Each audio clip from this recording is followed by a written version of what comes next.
Mateo 28, 18 al 20. Mateo 28, 18 al 20. ¿Sí me escuchan bien, hermanos? Dice la palabra del Señor.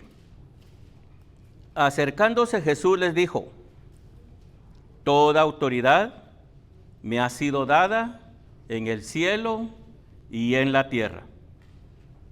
19. Vayan pues y hagan discípulos de todas las naciones, bautizándolos en el nombre del Padre y del Hijo y del Espíritu Santo, enseñándoles a guardar todo lo que les he mandado. Y recuerden, yo estoy con ustedes todos los días hasta el fin del mundo. Tomen sus lugares. Me gustó también cómo lo presenta la versión Dios habla hoy. Me gusta mucho esa versión, siempre la utilizo. De hecho, para preparar un sermón yo leo varias versiones. Ya ve que ahora tenemos esa bendición de tener diferentes versiones.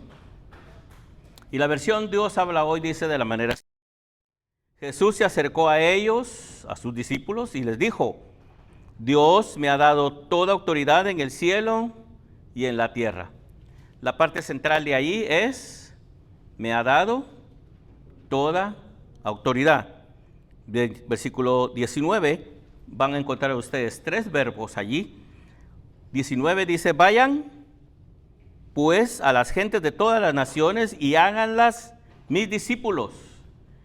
Y luego dice: bautícenlas en el nombre del Padre, del Hijo y del Espíritu Santo, y enséñenles a obedecer todo lo que les he mandado a ustedes. Por mi parte, yo estaré con ustedes todos los días hasta el fin del mundo.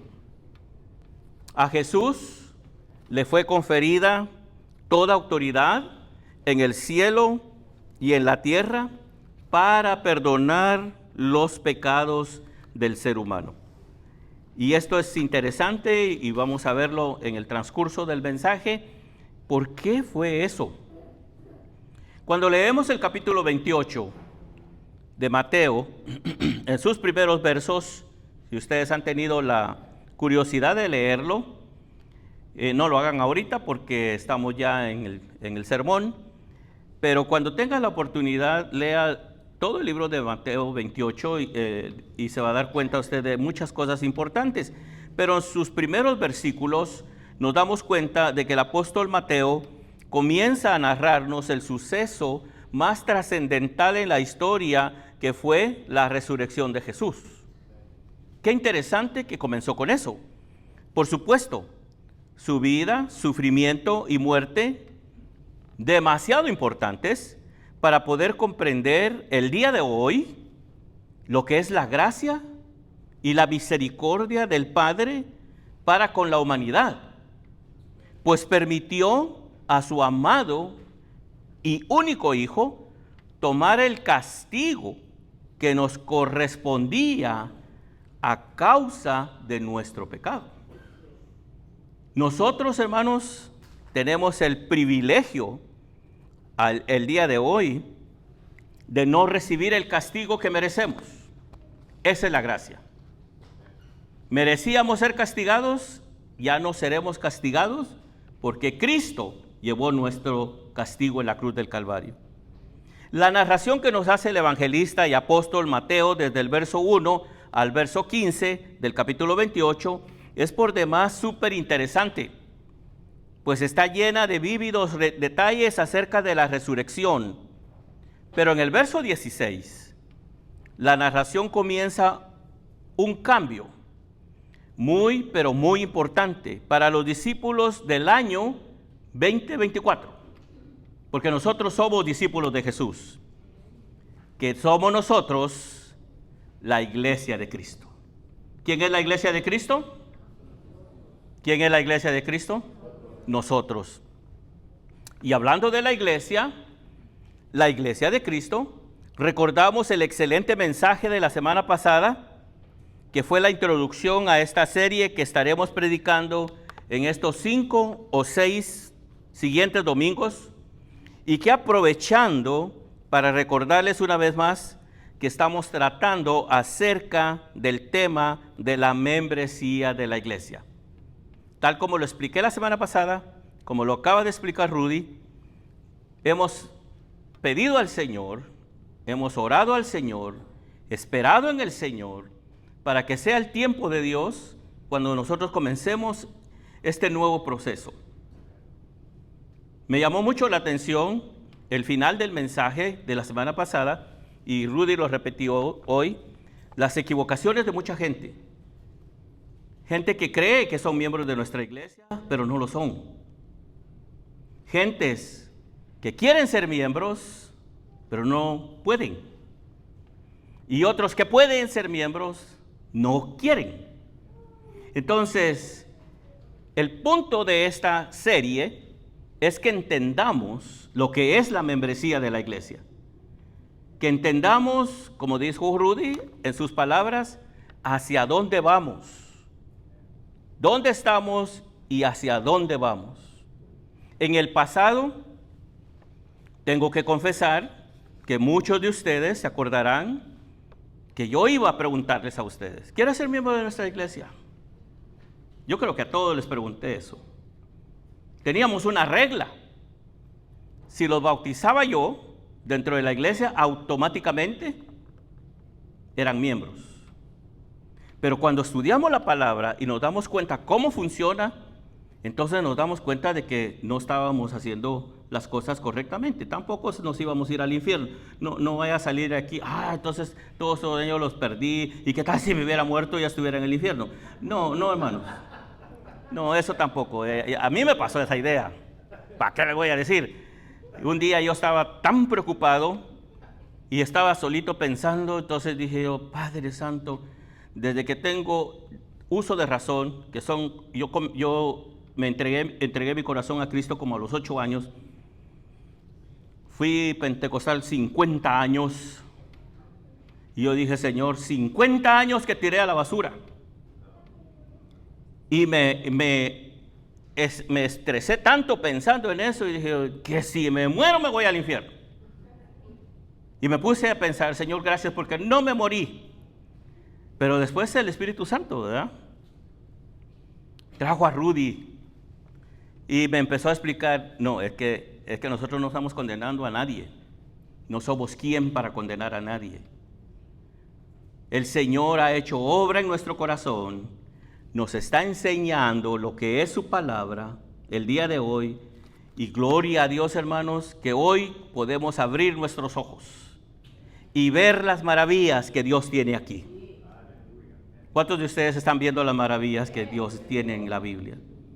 Yo antes no las podía ver del todo. Y para que ustedes puedan entender el punto, hace muy poquitos días me operaron de los ojos. Ustedes me miraban, pero yo no los miraba a ustedes. Y yo miraba el boletín que nos daban, y el boletín yo no lo podía leer, porque no miraba. Entonces usaba mi teléfono con la lupa que tiene el teléfono y lo leía con el teléfono. Si iba a un restaurante, tenía que prender la luz del teléfono, prender la lupa para poder ver qué había allí. Y luego unas letritas tan chiquitas que ponen en los restaurantes. No me iba sin comer, hermanos, porque aunque sea señas, voy a pedir de comer. Pero no miraba. Y mire, ahora que me dan el boletín, lo leo perfectamente, miro perfectamente, manejo perfectamente. Y los veo a ustedes tan perfectamente. Y veo qué lindo se miran en la presencia del Señor. Entonces, se nos predicó la semana pasada sobre el tema miembros del cuerpo de Cristo. Basado en 1 Corintios capítulo 12, que los invito a que vuelvan a capítulo 12 de 1 Corintios, no en este momento, pero vuelvan a leerlo. Versículos 12 al 27. en donde el apóstol Pablo nos explica de manera fehaciente, clara y concisa lo que la iglesia, o para decirlo mejor, que la iglesia no se compone de un solo miembro, sino es la unión de muchos miembros que llegamos a componer el cuerpo de Cristo en su totalidad, siendo Cristo mismo la cabeza de este cuerpo. Por supuesto, yo no voy a predicar una vez más ese mismo mensaje, pero estoy conectando el mensaje que predicó el pastor Rudy con el mensaje que yo predicaré esta tarde. Y si usted no lo escuchó la semana pasada, lo invito a que entre a nuestra plataforma de Facebook que se llama IBPB, miembros de la iglesia. Premembresía. Pero no lo va a encontrar, porque si no se inscribe, no le van a dar el acceso. Así que tiene que poner ahí, me quiero inscribir, y entonces va a tener acceso al mensaje de la semana pasada. Ahora usted va a decir, hermanos, ustedes están poniendo todo más difícil. No, hermanos, esto es lo más fácil que hay. ¿Por qué lo hacemos? Porque nosotros queremos, cuando lleguemos a la presencia del Señor, como pastores de la iglesia, decirle, Señor, hicimos todo lo humanamente posible como pastores para guiar estas personas, estas ovejas, que son tu rebaño, compradas con tu sangre, y enseñarles lo que tú querías que enseñaras. Cada uno de nosotros somos importantes de acuerdo a ese mensaje. Y también es muy necesario no olvidar lo que el libro de Hechos nos relata.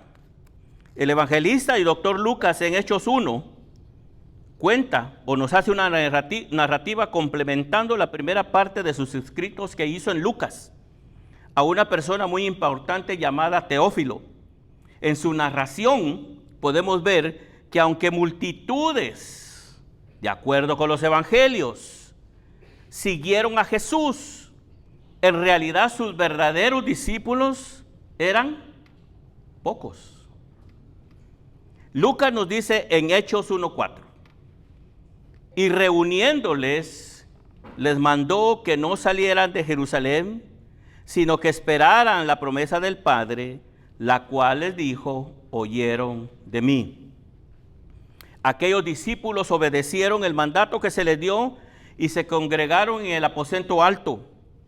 Pero llama la atención que no fueron las multitudes que seguían a Jesús cuando él estaba predicando, que necesitaban sanidades, necesitaban milagros, eran miles los que seguían. Ahora no.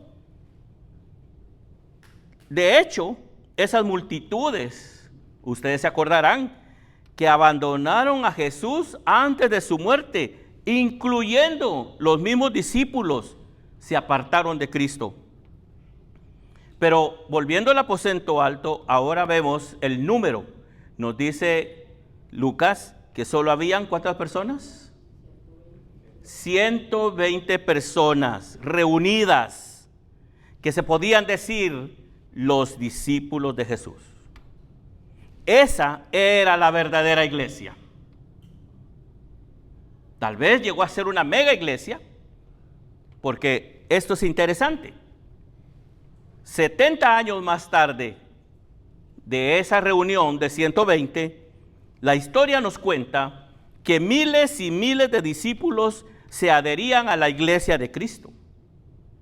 Y 250 años más tarde aún, según los historiadores, el 40% del Imperio Romano había entregado su corazón a Jesús. ¡Qué maravilloso! ¿Qué fue lo que hizo posible ese crecimiento tan extraordinario?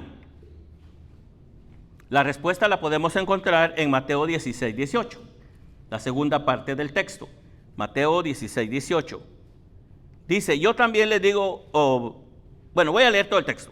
Yo también te digo que tú eres Pedro y sobre esta roca, ¿qué dice? Edificaré mi iglesia. ¿Sobre cuál roca? Cristo. ¿Quién la iba a edificar? Cristo.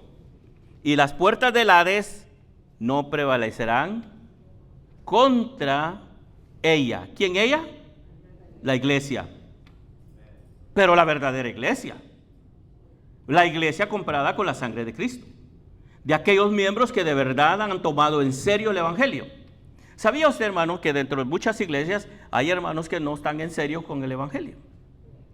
Parecen estos hombres que están casados, que no toman en serio el matrimonio.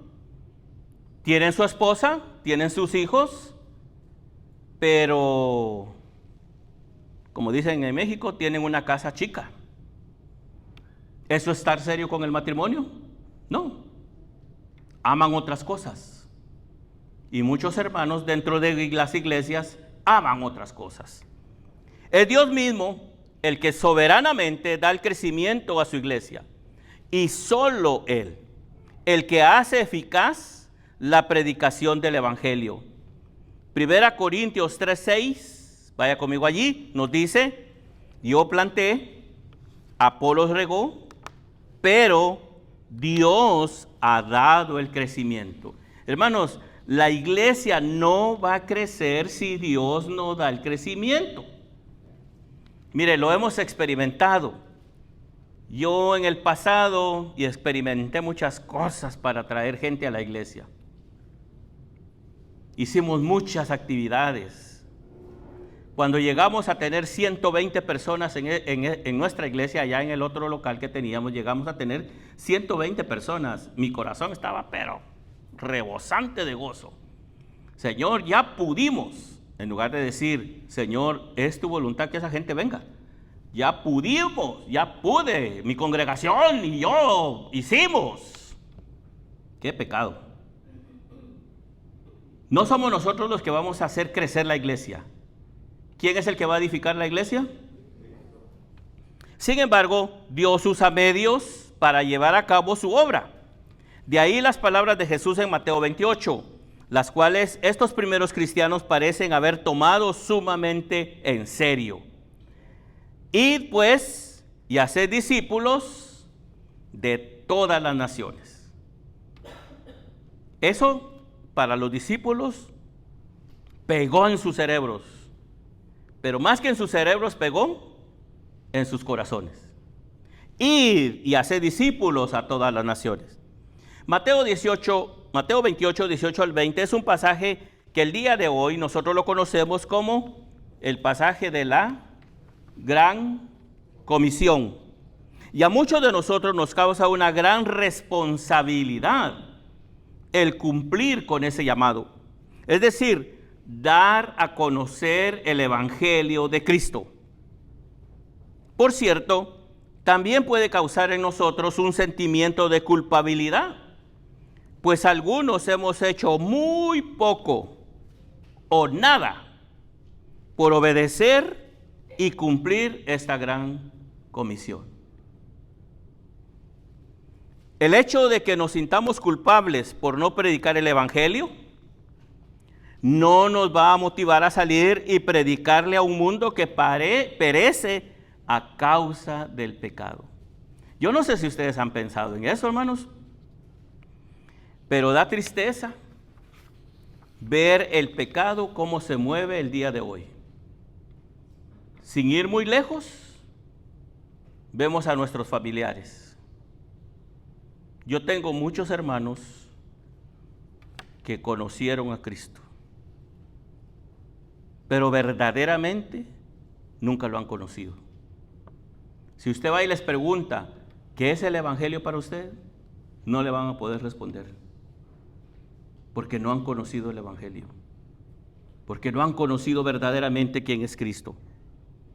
Lo que nos puede producir el deseo y la energía para evangelizar y hacer la obra misionera es una mezcla de varios elementos. Hay 4 elementos que el hermano Sugel presenta en el libro que estamos usando. Número 1, profundo sentido de asombro por el poder, la gloria y la majestad de nuestro Señor y Salvador Jesucristo. Número 2, gozo y gratitud por nuestra propia salvación. Número 3, amor por los perdidos. Y número 4, una seguridad inconmovible en la promesa de su presencia en nuestras vidas.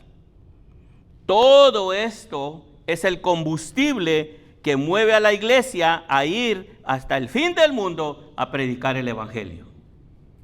Cuando sentimos amor, le hablamos a nuestros familiares, le hablamos a nuestra esposa si no conoce a Cristo, o a nuestro esposo, a nuestros hijos.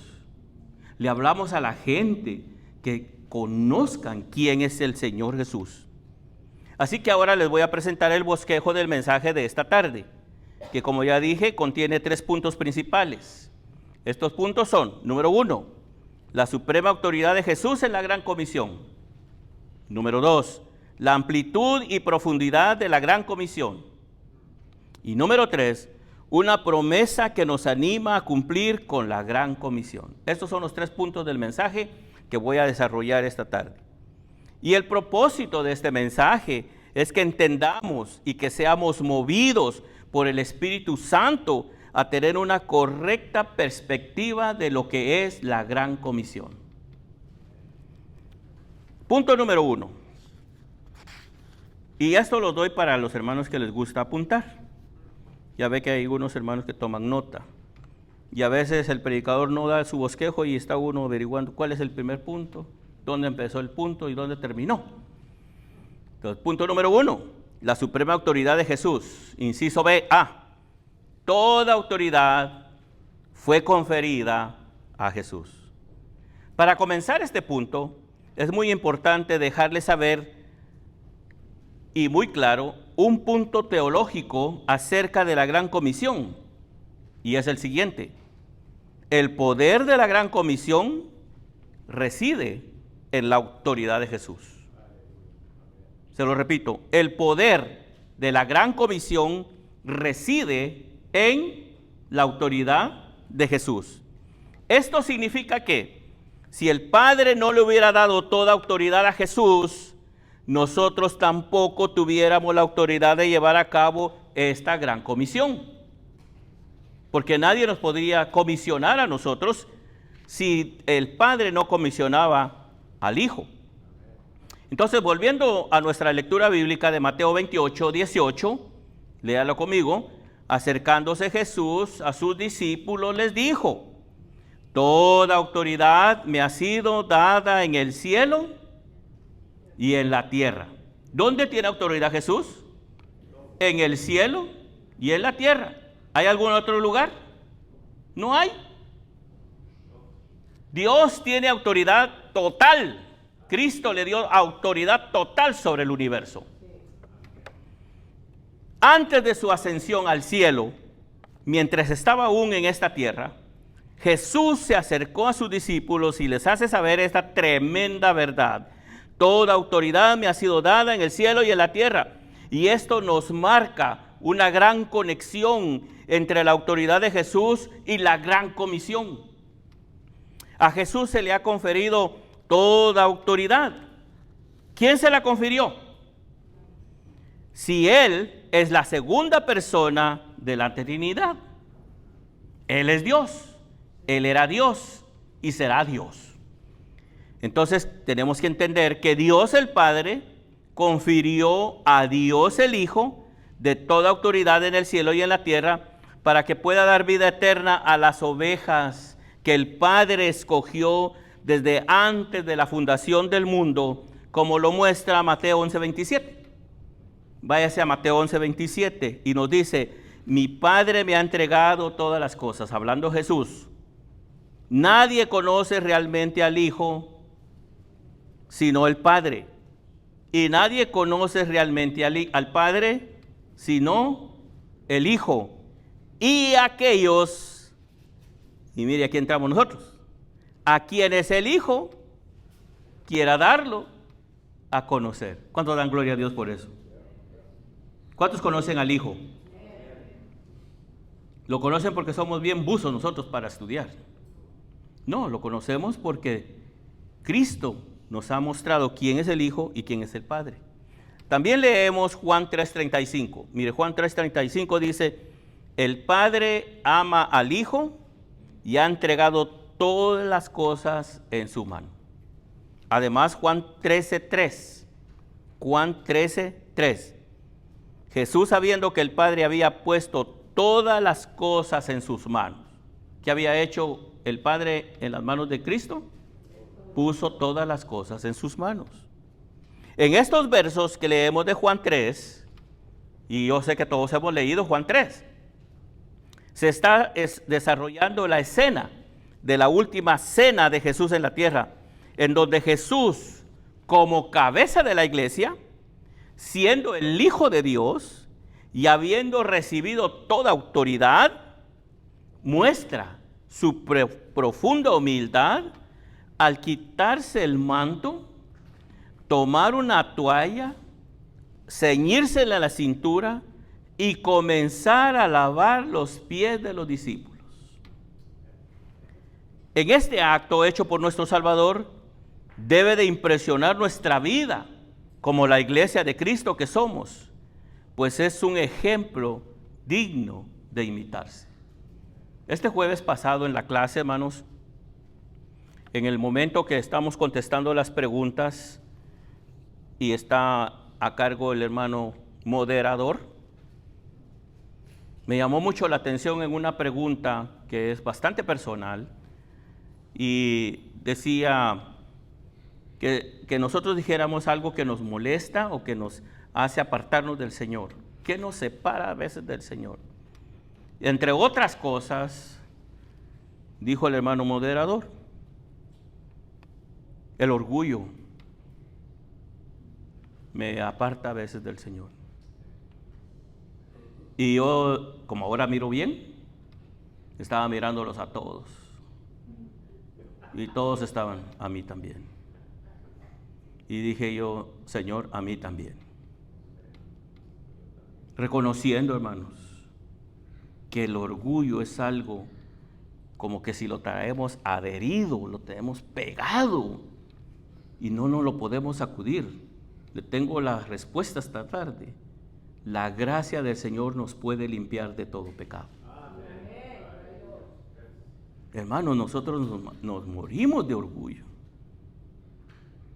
Ya ve que somos muy nacionalistas. Oh, no hay otro país como Guatemala. Los mexicanos, ¿qué dicen? Como México, no hay dos. ¿Verdad? Pero en realidad, hermanos, como Guatemala no hay dos. De hecho, mire lo que voy a decir, como yo no hay otro. Pero ahora lo estoy diciendo sin orgullo porque el jueves lo dejé aquí. Qué tremenda la situación, ¿verdad? Entonces, no olvidemos que estamos hablando sobre el ser miembros de la iglesia, lo cual es igual a ser miembros del cuerpo de Cristo. Y si Cristo recibió toda autoridad en el cielo y en la tierra, nosotros, como su cuerpo, debemos entender nuestra posición dentro de la iglesia. Es nuestra responsabilidad llevar a cabo la gran comisión. Inciso B. Jesús da vida eterna a las ovejas del Padre. Interesante este punto. Y quiero llevarlos a Juan capítulo 17, versículo 1 y 2.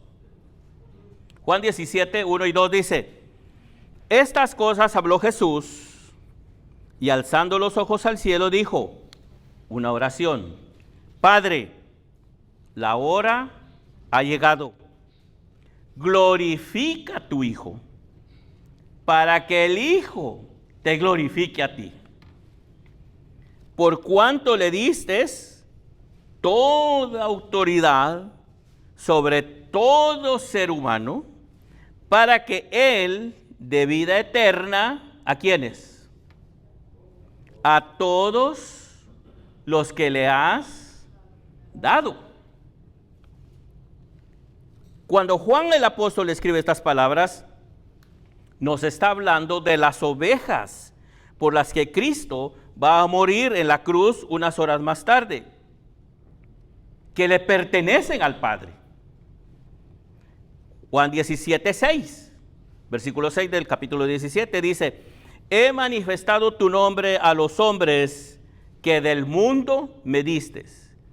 hombres que del mundo me diste. Es decir, tú ya tenías un grupo de hombres, personas en este caso, y me las diste. Eran tuyos y me los diste y han guardado tu palabra.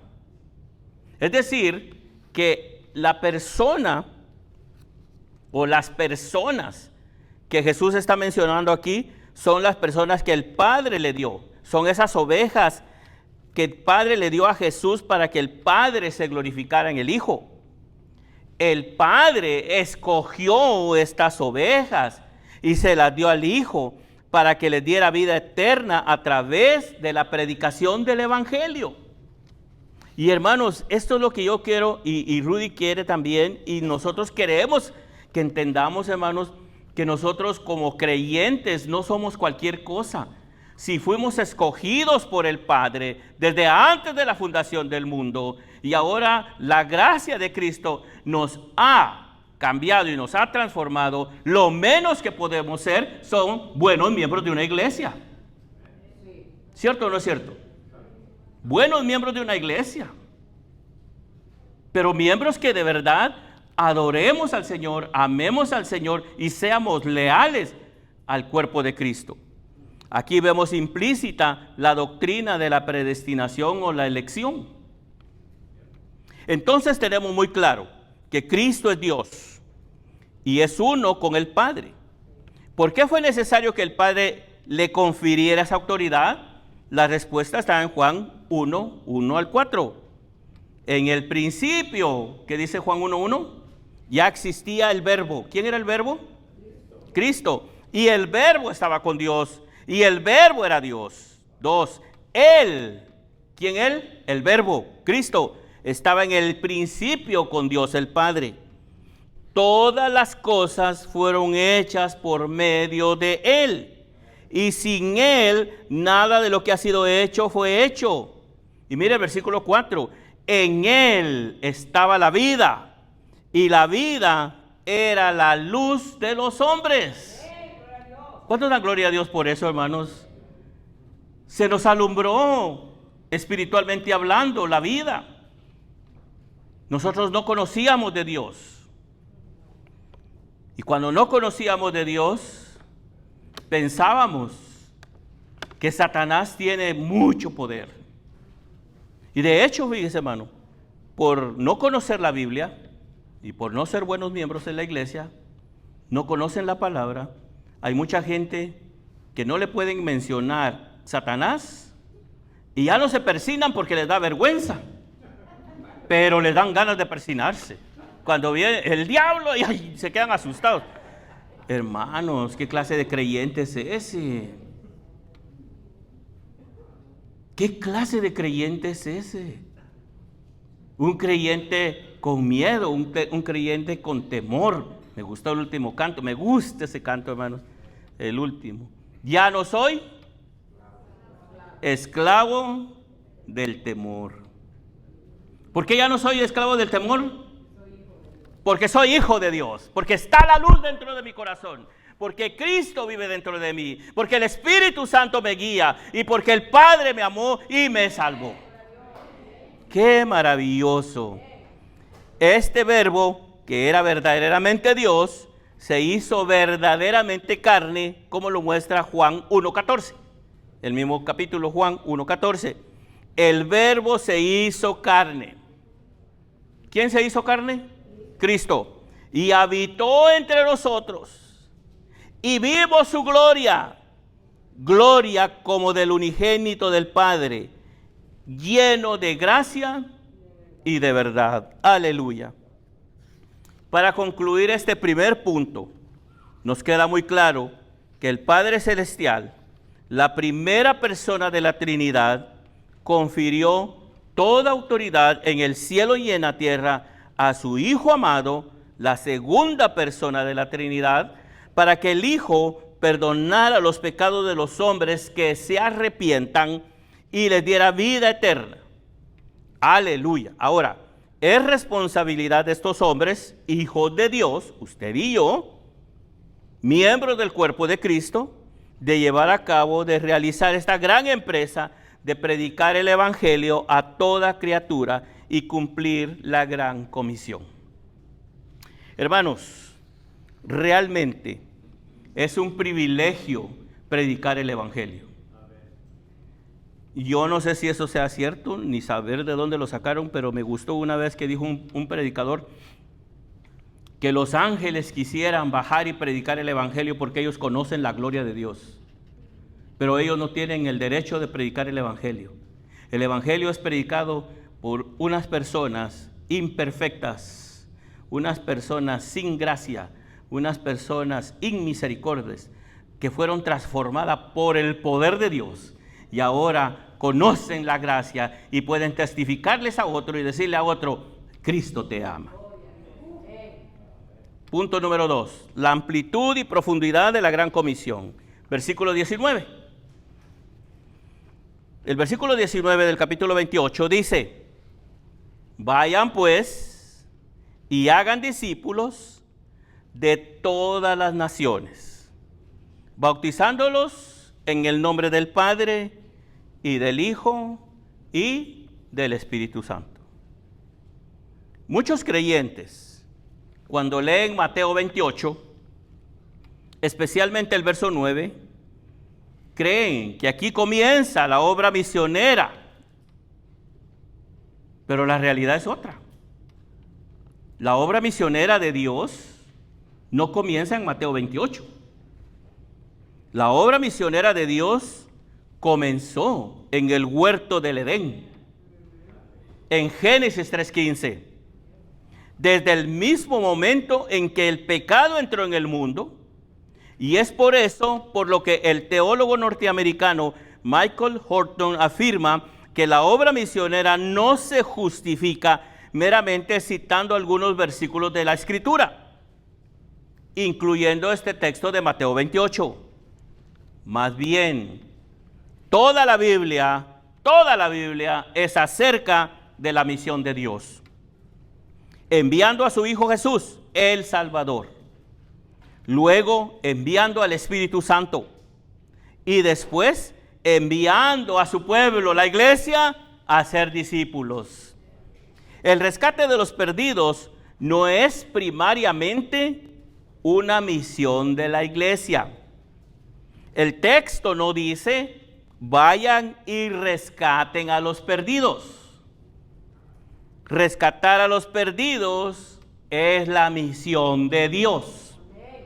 Así que no debemos leer este texto como si Dios nos estuviera diciendo, yo ya hice mi parte, ahora les toca a ustedes hacer la suya.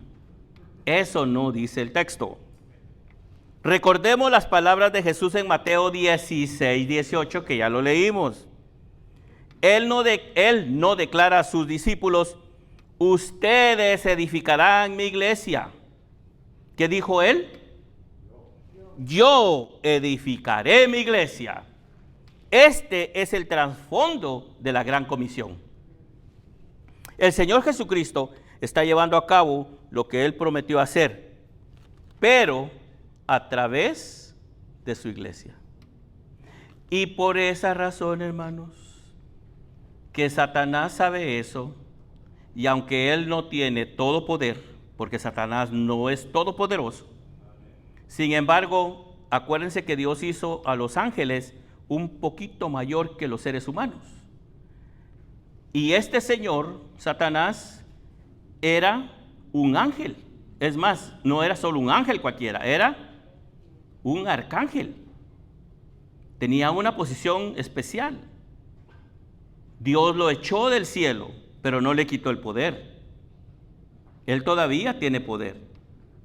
Pero nosotros somos más poderosos en el nombre de Jesús. No somos poderosos porque, qué bueno, yo ya soy poderoso. No, somos poderosos únicamente cuando mantenemos una relación personal con Dios. Entonces aquí nosotros podemos ver que nuestro trabajo no es edificar la iglesia. La iglesia es edificada por Cristo y Satanás está luchando contra la iglesia para que no prospere. Y la lucha, hermanos, muchas de las veces no es con pruebas que vengan a la iglesia normalmente, es con nuestra propia mente. Muchas de las veces nosotros le ponemos tanta atención a otros problemas que pasan dentro de la iglesia y los hacemos tan grandes que mucha gente dice, no, yo mejor me voy, y se hacen víctimas de la iglesia. Hay un montón de gente, ¿por qué ya no vale? No, es que el pastor ahí pedía mucho dinero. Mire por lo que se fue. No daba nada, pero él, como el pastor pedía, era una buena oportunidad para irse. Otros, no, es que ahí son bien... Mire, una vez alguien dijo,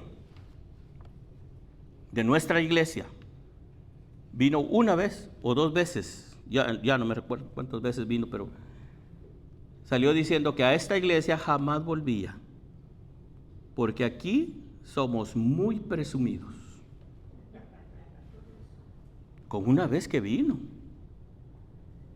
Y entonces yo empecé a pensar en mi mente, porque como yo me sé los nombres de todos y me acuerdo de la cara de todos, y dije yo, tal vez por porque a veces es bien presumido. ¿A quién de ustedes era? No sé, pero alguno ha de haber sido. Alguno ha de haber sido. Pues la señora se fue. Y es cosa que no volvió al Señor, nunca vino. Y hay mucha gente así. Hay gente que se ha ido de la iglesia porque le dijimos que no dejara a su niño dando vueltas y vueltas y vueltas. Que por favor agarre a su niño. Le dijimos, por favor, hermano, agarre a su niño. Yo ya no vengo. Dios guarde, en esa iglesia discriminan contra los niños. No, hermanos, en esta iglesia somos personas que sabemos que hay orden en la casa de Dios. Ahora, personalmente, eso ya lo dije hace mucho. A mí no me molestaba que los niños anduvieran para arriba y para abajo. La idea que yo tenía era, yo prefiero que anden caminando y corriendo, porque eso muestra que están vivos, que son niños sanos en mi mente. Pero cuando leí la palabra, hermanos, en ninguna parte del templo de Jerusalén los niños andaban corriendo. Se les enseñaba la palabra desde chiquitos. Eran bien portados los niños. Nada de estar usando el celular. Y gloria a Dios, hermanos, los quiero felicitar a todos los que usaban el celular antes para ver el partido aquí en el culto, ahora ya no lo hacen. Felicitaciones. Porque no, según que usted me engañaba a mí, voy a buscar la palabra del Señor. ¿Cuál palabra? Mirando el partido estaba. Y usted me va a decir, ¿cómo lo sabe, hermano? Mire, yo tengo ojos. 4 personas que están allá atrás que tienen ojos. Entonces, vamos a ver esta analogía. ¿Sí saben qué es un escalpelo? Un bisturí. ¿Sí saben qué es un bisturí? Bueno, también se le llama escalpelo. Un escalpelo o bisturí no puede operar a nadie. ¿Ustedes han visto un escalpelo o un bisturí operando a alguna persona? No. Pero el cirujano que agarra el escalpelo o el bisturí sí puede hacerlo con el escalpelo. Y Dios, quien es soberano, puede hacer lo que le plazca sin ninguna clase de instrumento. Él ha decidido usar a su iglesia.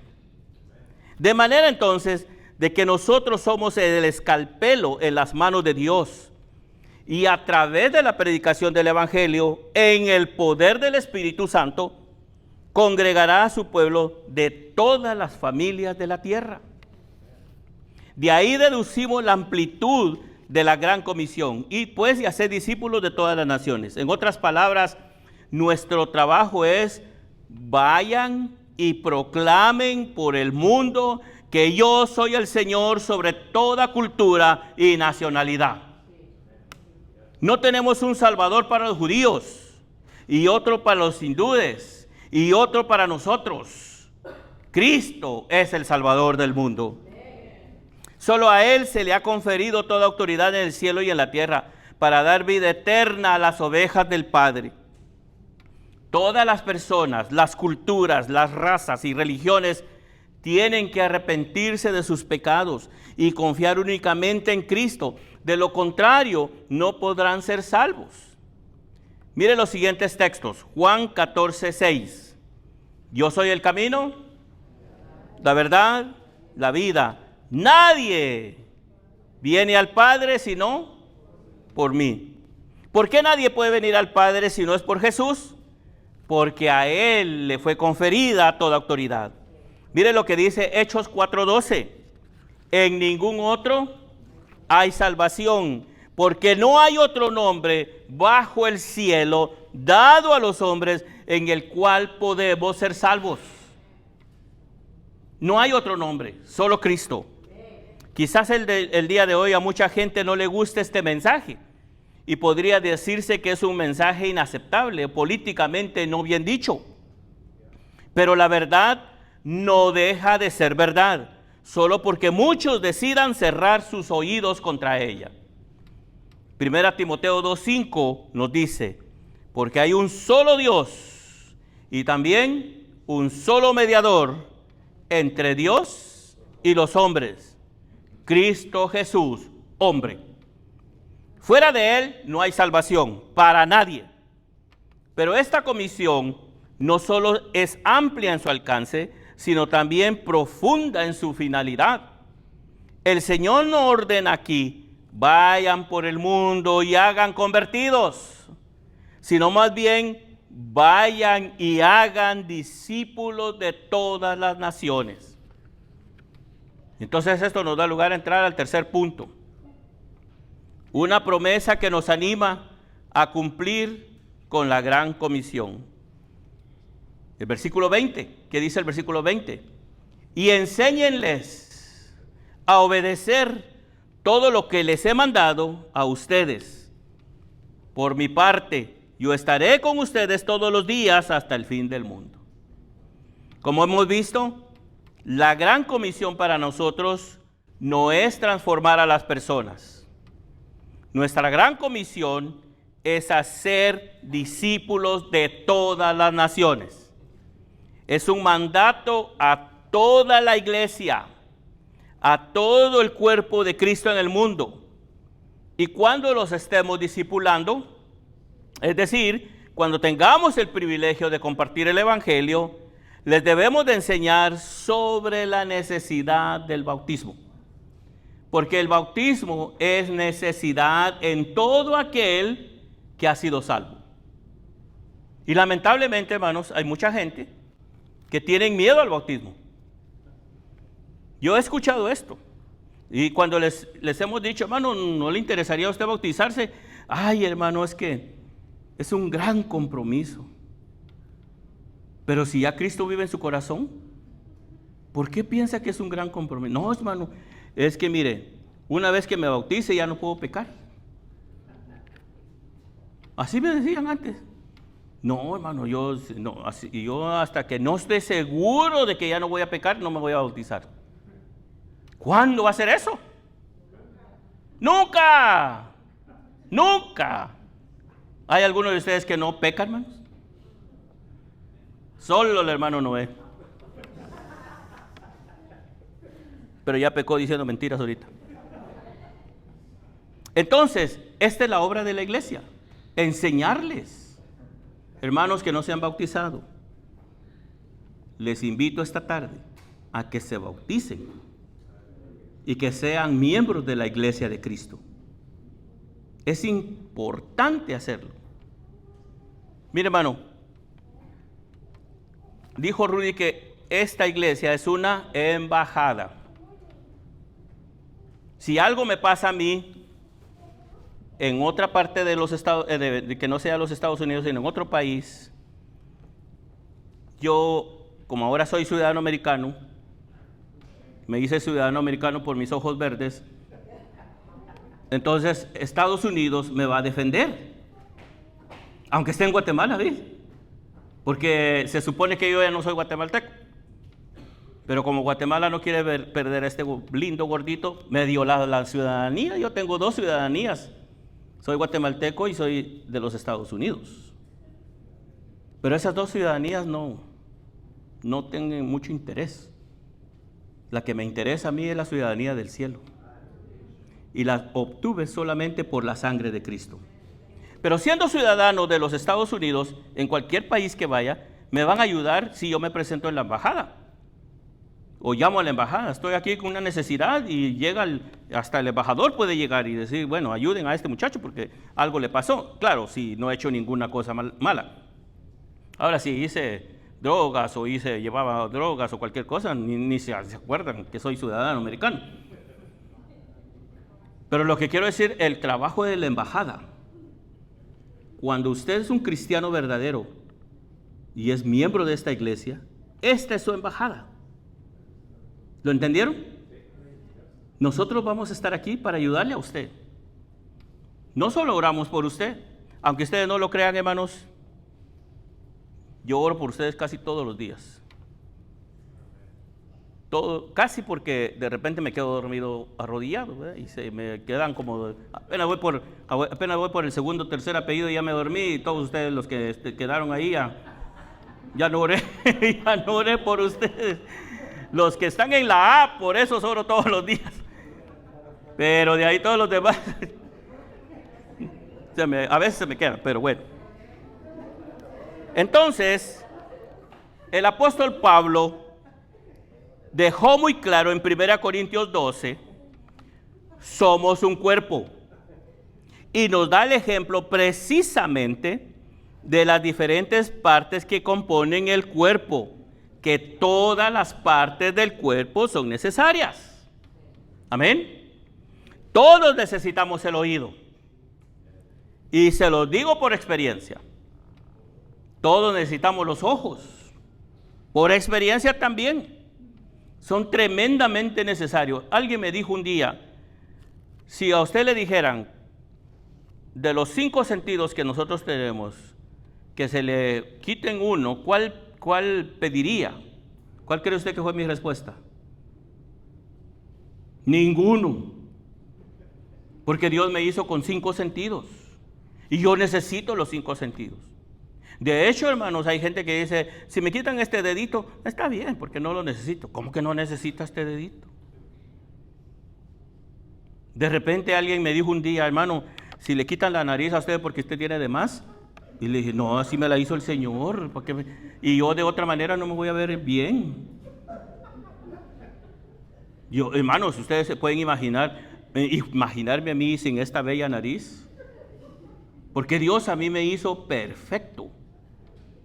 Tal como soy agradable delante de Él. Y me bendijo con una esposa que le gusto. Entonces, hermanos, ¿qué más quiero? Ahora, si a ustedes no les gusta, sorry for you. De manera que como miembros del cuerpo de Cristo, tenemos la bienaventurada promesa que nos motiva a cumplir la gran comisión. Yo estaré con ustedes todos los días hasta el fin del mundo. Es decir, Cristo es quien hace esta promesa. Él nunca ha fallado. Por lo tanto, con toda confianza, hablemos del Evangelio. Usted no espere que a quien usted le hable, al día siguiente venga a la iglesia.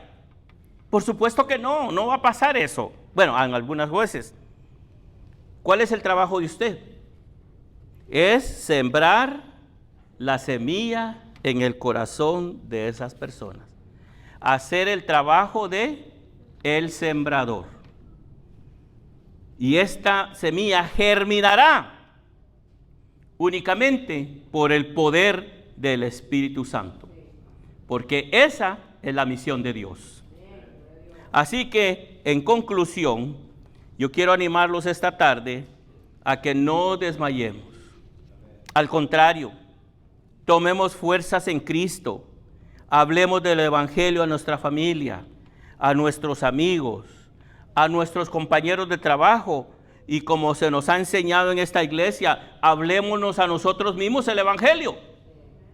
La promesa de Cristo es que Él estará con nosotros todos los días hasta el fin del mundo. Padre, te doy gracias por tu palabra.